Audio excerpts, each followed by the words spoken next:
Alright, so we are back with another episode of my official 2024 NBA mock draft post-lottery now. Again, we know the results and we know that the Detroit Pistons are one of the big teams who, unfortunately for them, suffered. We obviously know that the Charlotte Hornets, again, are another team that fell pretty low. Again, before we get into this, I would highly recommend going and check out the first part, which was talking about the first 5 picks, obviously, in my official mock draft.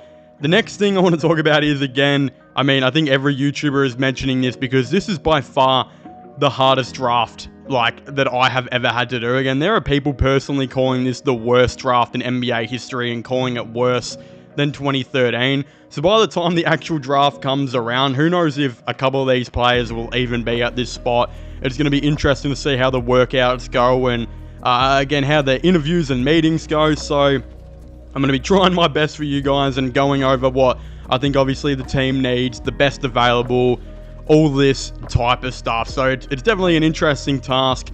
But with the 6th overall pick, as mentioned earlier, we have the Charlotte Hornets, who, again, were one of those teams that, unfortunately for them, fell in the draft where they did fall down to the 6th overall pick. And outside of the top 4 players in this draft, it gets really different on who would you take through pick 5 to pick 11.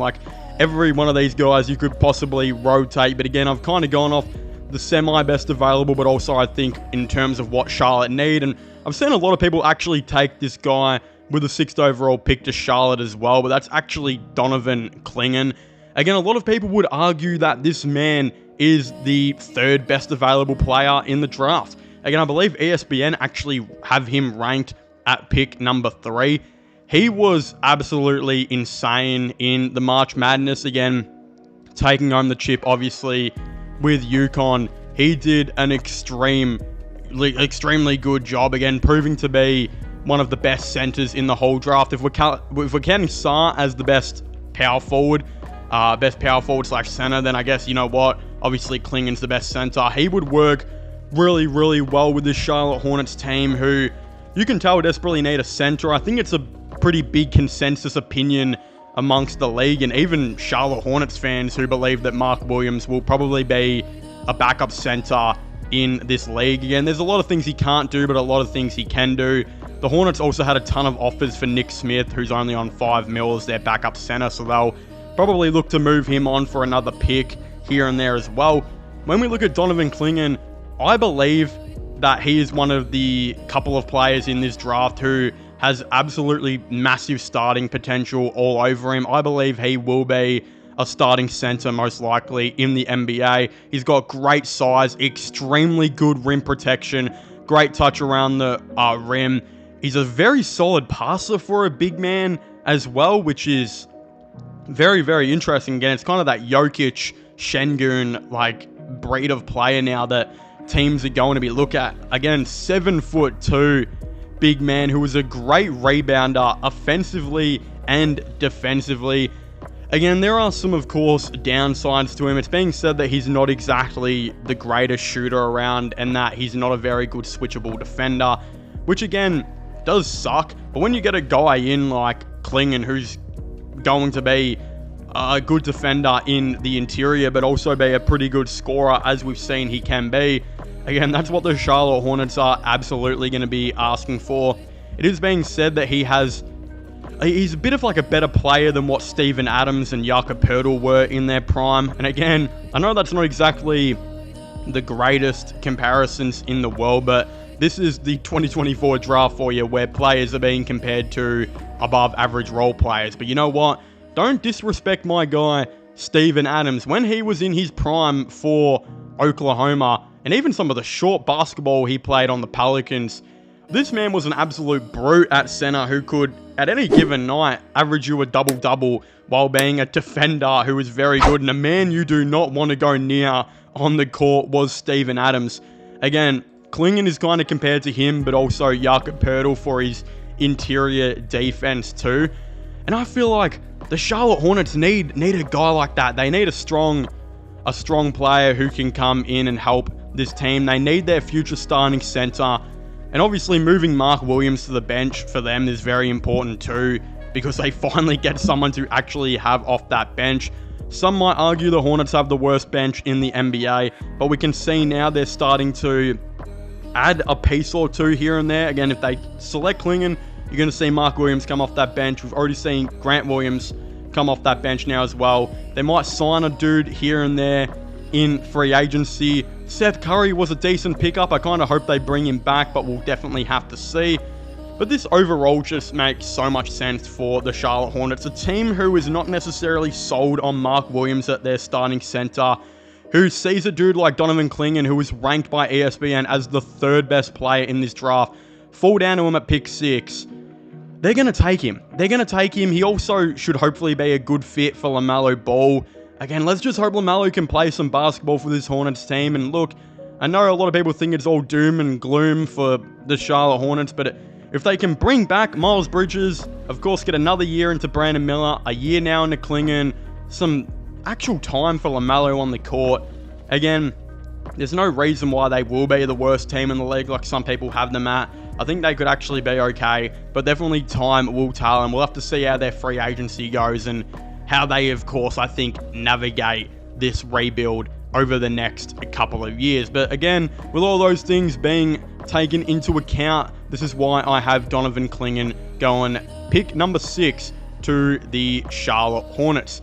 Now, with the 7th overall pick, we do have the Portland Trailblazers, and I actually have them selecting a player who I think could be one of the best in the draft, and that is actually going to be Cody Williams out of Colorado, a 6'8" forward whose stats don't necessarily paint the picture. He only averaged 12 points per game, but this is a guy who people say has that raw potential to, if he does show out in the, again, interviews and the workouts, could find himself being a top 5 pick very easily. He is being compared to a bit of Paul George and Jalen Williams as we do speak. He's a very, very good two-way player, and I think that's the thing that people forget is, look, his offense isn't 100% there just yet, but his defense is absolutely insane. This dude is a 6'9" guy, 6'8", 6'9" guy who can guard, shooting guard, all the way to the power forward position.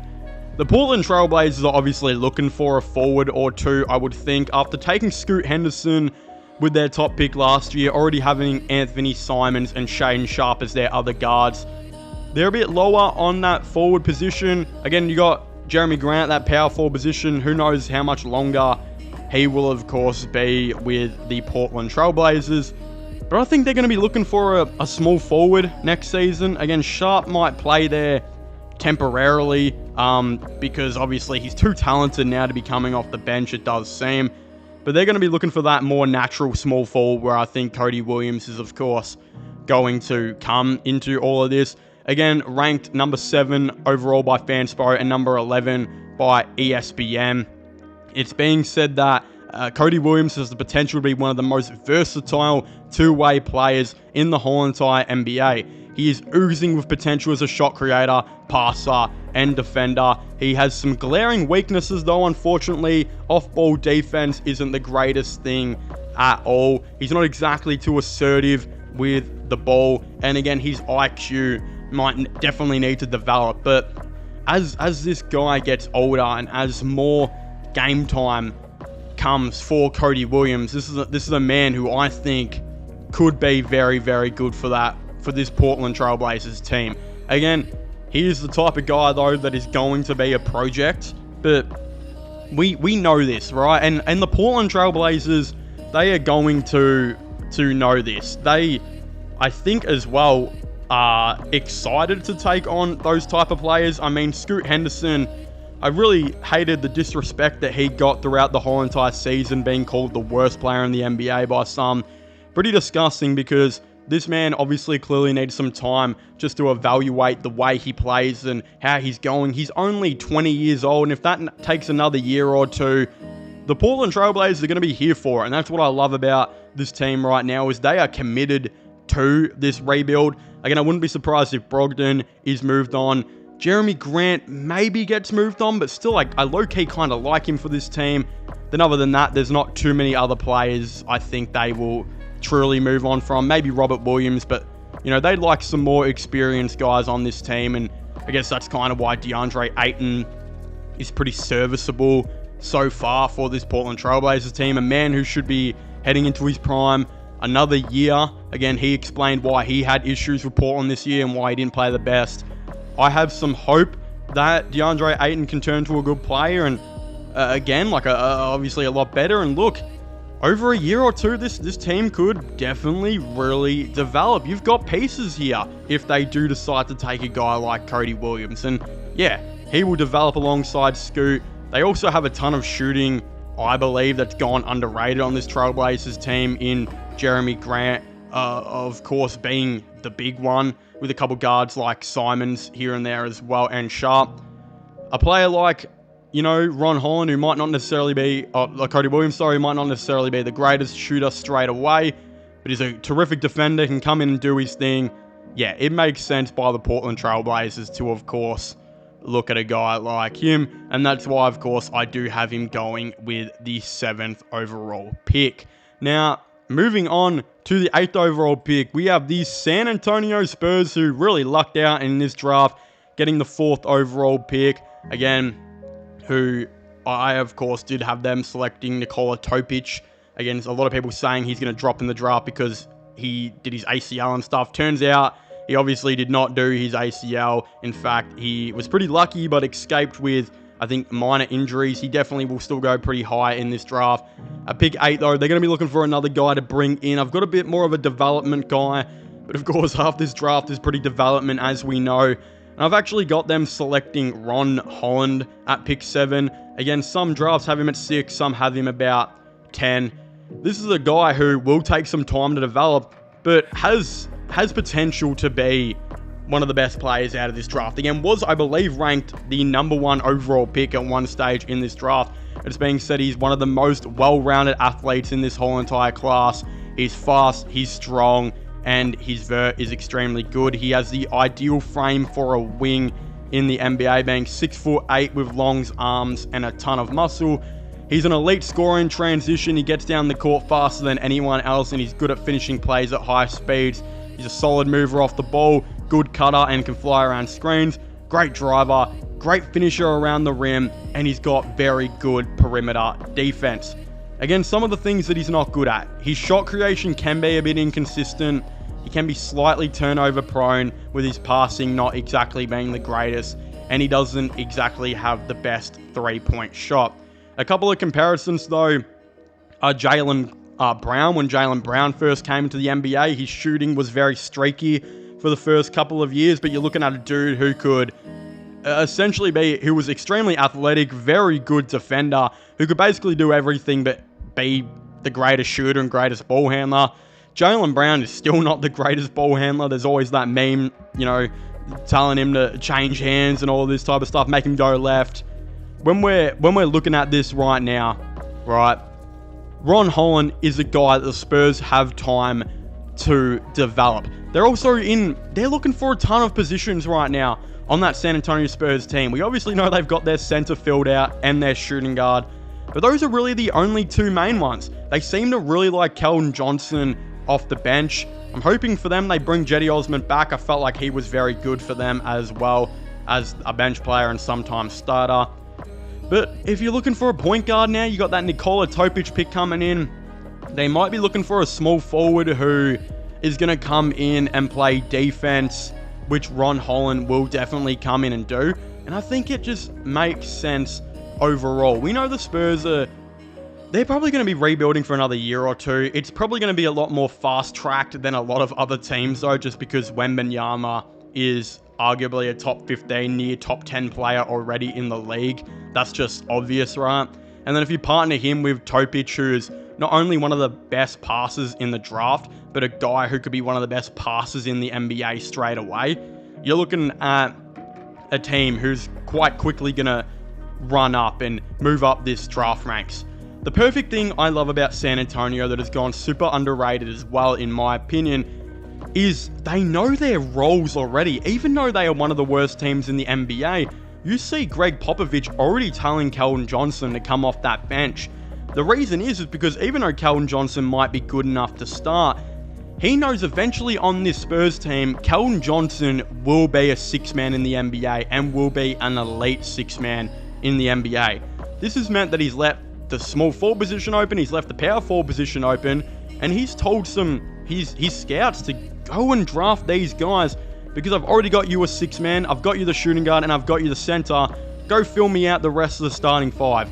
And that's what I think they're going to do with Ron Holland. I think they're going to look at him and just say, look, we need that small forward. We need a guy who has size, who has athletic, who can defend. Again, he might not be the greatest shot creator, but do San Antonio really need a shot creator right now? Again, you've got Wembanyama there. You've got Devin Vassell right there as well. And as mentioned before, Keldon Johnson off that bench. There's also a rumor going around that the Spurs could very look to trade in another contract or sign a guy to be a bench warmer. Well, not necessarily bench warmer, be a shot creator off the bench. Saying a bench warmer is a bit hard and a bit harsh, I should say. But I did see someone say, and this is obviously not probably going to happen, but I saw someone say, like, if the Mavericks wanted to dump a guy like Tim Hardaway, who's on $18 million, who, you know, they might look to move him to free up some cap, right? Well, then the Spurs, they not only have cap, but are looking for a shot creator maybe off that bench instead of starting. That could be like the type of player. So I don't necessarily think they're going to be looking for a major shot creator straight away with this pick. And they're going to look for a dude that they can maybe develop, that can start at small forward, can play his role as a 3-and-D wing and just be a very good defender. And that's exactly what I think Ron Holland can do and accomplish for this San Antonio Spurs team. So I love this pick. I love both the picks that I've got them taking, which is of course Topic and, you know, Ron Holland. I think the fact is that the Spurs can automatically bring in now 2 extra starters while, let's just say, Trey Jones goes to that bench. You have Jones off the bench now, a full-time Keldon Johnson off that bench. Jetty Osman will be pretty much full-time off that bench if they bring him back. A lot of things are starting to look up for San Antonio, and I wouldn't be surprised if this rebuild was absolutely fast-tracked and they were competing for the playoffs in legitimately no time. So that's why, of course, I do have them selecting Ron Holland, of course, with the 8th overall pick. Now, moving on to pick 9, and this is one of the hardest, if not the hardest picks in the whole entire draft, because I think it's pretty self-evident right now that the Memphis Grizzlies are 100% looking to trade this pick. Again, there are a lot of theories going around of that they might be looking to package this pick, Marcus Smart, and another player here and there to look for a near all-star type of player like a Brandon Ingram.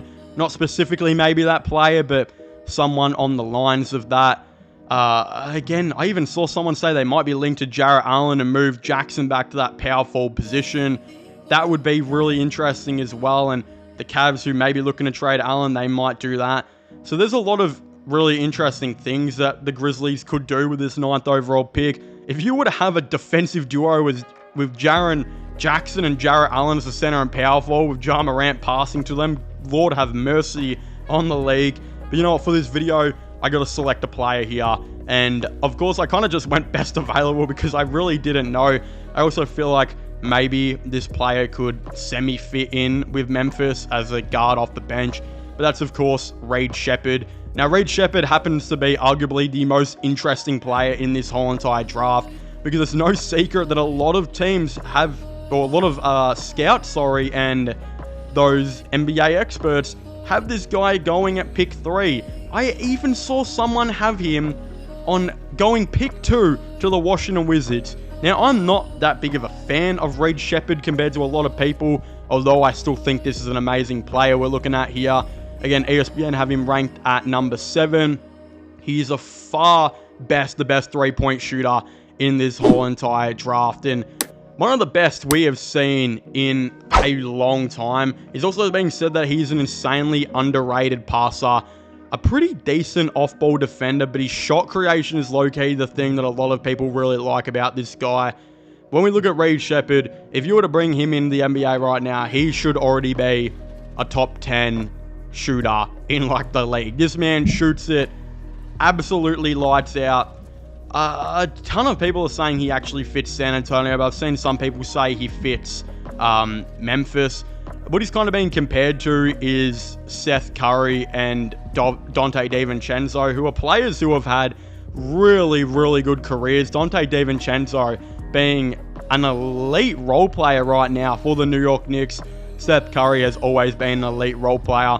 I've seen some people say that his downside is though he kind of plays a bit like Jimmer Fredette, which is a bit disrespectful low-key.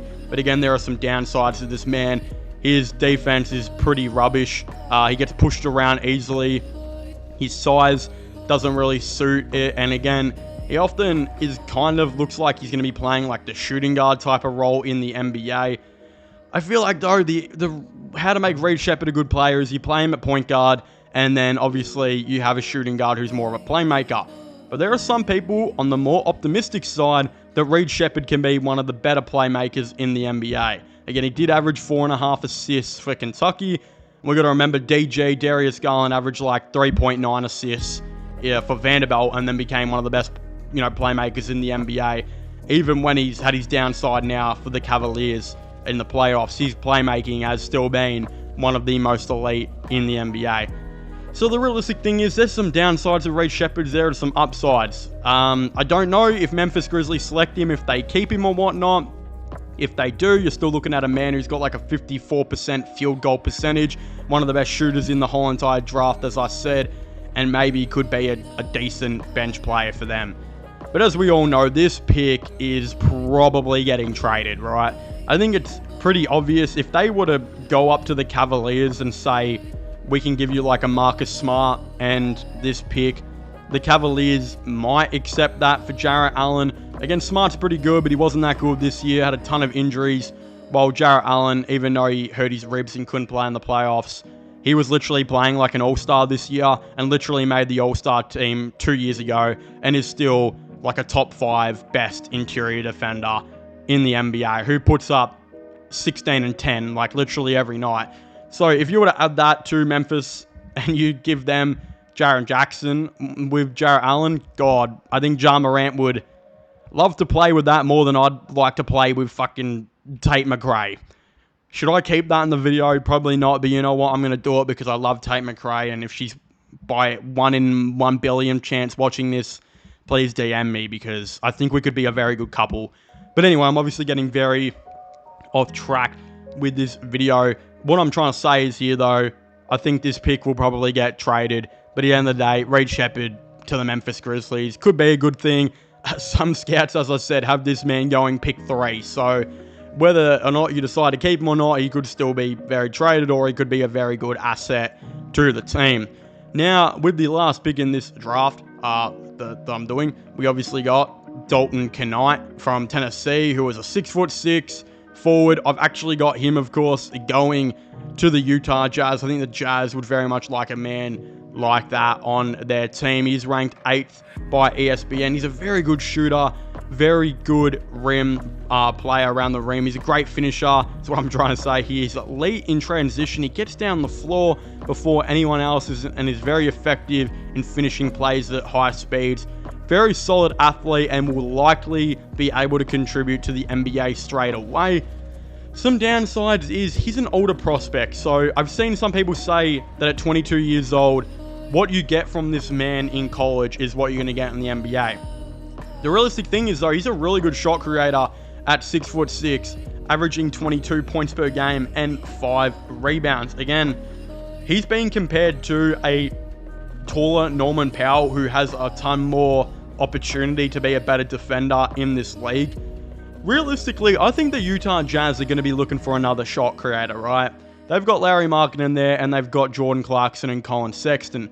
But with rumors Clarkson might be getting traded, a couple of other different things in here and there, them going younger, and ultimately they're kind of young players that I feel like they don't really have a predominant shot creator there. Again, when we look at Keontae George, well, it'll be interesting to see how he goes as a player. Looks like a pretty good defensive guard that can, of course, play make. You know, as mentioned earlier, with their young players who aren't necessarily the best shot creators here and there. Taylor Hendricks is definitely one of those guys who isn't exactly that great of a shot creator, but is a very good young player, should help out. And you just got guys like Lucas Samanic, Bryce Sensabaugh. I don't know how many of them are going to be on the team going forward, so it's going to be interesting to see. But I feel like you're going to be looking to bring in a shot creator who can help out Larry Markkinen here. And even though he's a little bit older, there's not exactly too much else at this pick where you can get a lot better.